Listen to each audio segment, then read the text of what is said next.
Let's just suppose, for the sake of our argument, that animals don't have an immortal soul. Well, that has implications as to what happens to them after they die. After they die, they're not going to continue to go on living if they lack an immortal soul. But the fact that they're not going to go on living after they die doesn't tell us anything about whether they're aware of anything while they're alive. I mean, it's a fallacy of irrelevance, as logicians would call it. And as Voltaire replied to Descartes, are we to believe that animals have the physical basis for awareness and so that they lack it? And Voltaire says, don't attribute such an impertinent contradiction to nature. Nature is not that irrational. Well, there are some people who maintain that animals have a little bit going on mentally.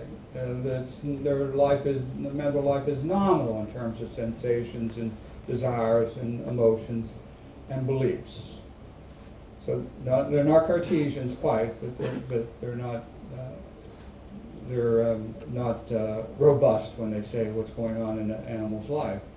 And this is the position of a very influential American philosopher by the name of R.G. Frye, who argues that animals experience pain and pleasure, but they lack beliefs and desires. They don't believe anything, they don't desire anything, and the reason they don't believe anything and don't desire anything is because they can't use a language. I mean, we can talk till we're blue in the face to our cat or dog, but our cat or dog is not going to reply in English or Greek to us. I mean, they might meow or they might bark, but they're not going to start speaking Greek sentences and English sentences to us in response.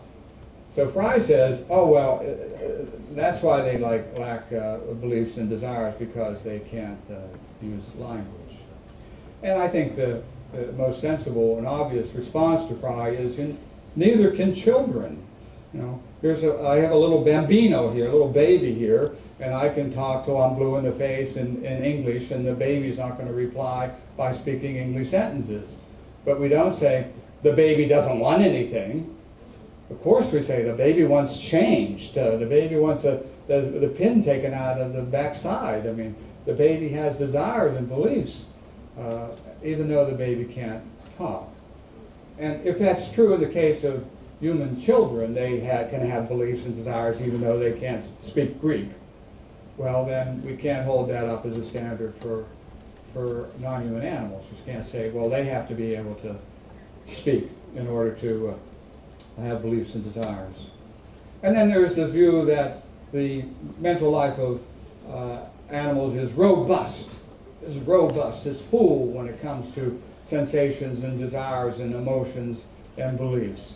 It's a full and robust life that they live mentally, not no life or not a minimal life. And I think this is a view that I accept, and I think this is a view that people of common sense accept. I think common sense supports this view, our best religion supports this, science supports this view, and our religious traditions report this view. Common sense, everyone understands.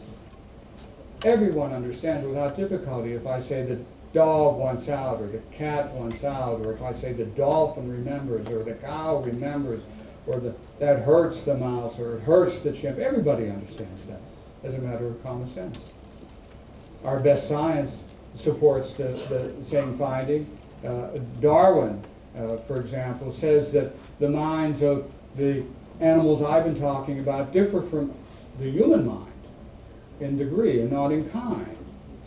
There are some things we might know that cats and dogs don't know, but they do know things. There are some things we may want that cats and dogs or dolphins and ducks may not want. But that they want, surely they do. And as I said, all our religious traditions support this way of thinking about animals as having a robust mental life. No religion teaches Descartes, no religion teaches Frye. All religions teach that animals have a robust mental life. They are subjects of a life. They are somebody, not something. They have a biography, not simply a biology. They are living beings who are in the world, aware of the world, aware of what happens to them. And what happens to them matters to them because it makes a difference to the duration and quality of their life. In this respect, they are no different than you or I. I'm the subject of a life, my life. You're the subject of a life, your life. And the other animals with whom we share this planet, they each and all are subjects of their life as well, in the sense I've explained.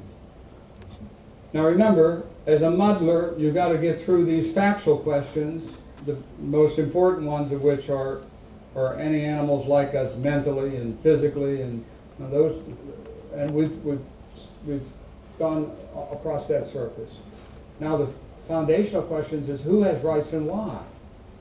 And there are going to be some positions that if we accept them, animals are going to, we have to conclude that animals don't have rights if we accept certain kinds of arguments.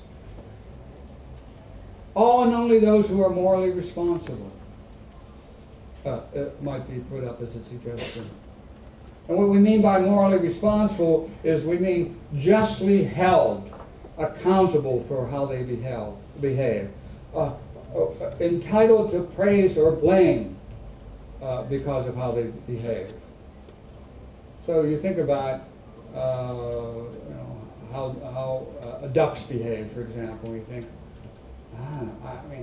it's not clear to me I would ever want to say the duck is morally responsible, or shame on you, duck, for behaving as you do. I mean, I might do that in frustration, but I mean, I would never seriously condemn a duck for duck behavior. And so if that's the case, if you have to be morally responsible to have rights, and ducks are not morally responsible, then ducks don't have rights. That's the argument. There's just one problem with that argument. And I go back to that little baby I was holding in my arm just a minute ago. Baby's not morally responsible for anything. Does that mean that the baby lacks rights? Well, it would have to if you had to be morally responsible in order to have rights. But we don't think that. Nobody thinks that. Everybody thinks. In fact, the United Nations Declaration of Rights, interestingly, declares that absolute vulnerability requires absolute protection. Meaning that someone like this baby who is absolutely vulnerable, who has no strength, no power, no voice at all in the affairs of the world, if anything, demands more protection rather than less protection, because their rights are greater. Well, somebody might say, you have to be self-aware in order to have rights. You have to not only be in the world as a subject of the life, not only have to experience the world as a subject of the life, you have to know you're in the world. You have to rise above the mere stream of consciousness and know that that's your stream of consciousness. You have to be self-aware, not simply aware. Well, if that's true, what about other animals?